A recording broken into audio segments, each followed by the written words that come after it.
Hello, my name is Nils. We're in Lake Balboa, California.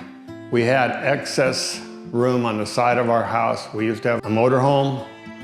We weren't traveling as much anymore, so we got rid of the motorhome and we decided to build an ADU. We found 360.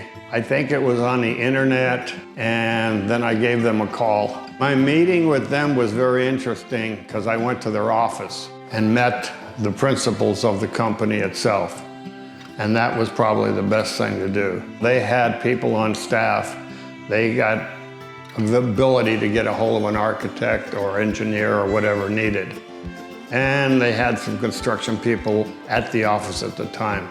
The crews were very nice, crews were knowledgeable.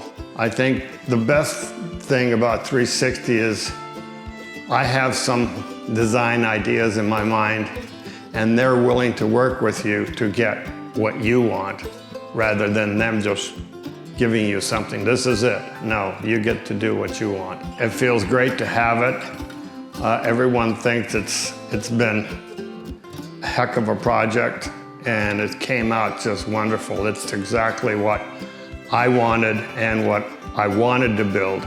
Generally, you want to build something specifically for what you want or for somebody. If you can do that, 360 will let you do that.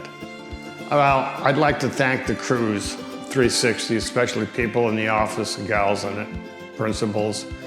They've been easy to work with.